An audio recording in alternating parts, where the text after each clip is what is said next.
Hi, welcome to Verse of the Day. My name is Brandon Hathaway, and I'm the preacher at the Westside Church of Christ in Owensboro, Kentucky. Thank you for joining me today as we open up the Bible and study the Word of God. Today we're in Luke chapter 13. Luke 13, and go and look at verses 6 through 9. Luke 13, verses 6 through 9. Here it reads and says, "And he began telling this parable. A man had a fig tree, which had been planted in his vineyard. And he came looking for the fruit on it, and did not find any. And he said to the vineyard keeper, Behold, for 3 years I have come looking for fruit on this fig tree, without finding anything. Cut it down. Why does it even use up the ground?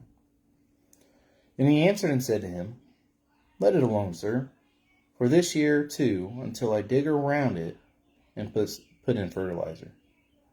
And if it bears fruit next year, fine. But if not, cut it down."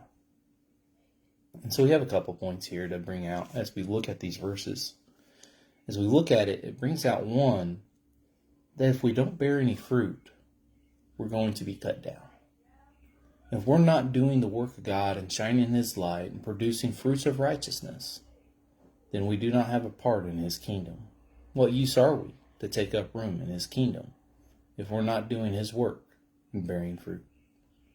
But another point to bring out as we look at these verses would be to point out that just because a seed's been planted, just because a tree's been planted, doesn't mean we can ignore it and expect it to bear fruit.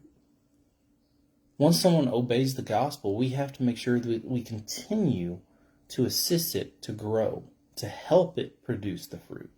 As it brought out here, he had to dig around it and put in some fertilizer.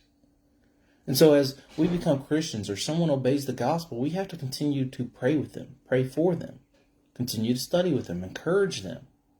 And we have to continue to do those things ourselves so that we can continue to grow and that we produce the fruit. That way we will not be cut down and cast out. And so we need to make sure we're continuously working, continuously making sure we're doing the work of the Lord. And in doing so, we'll produce those fruits of righteousness. I want to thank you for joining me today. I hope you have a blessed day. And if the Lord is willing, I'll talk to you later.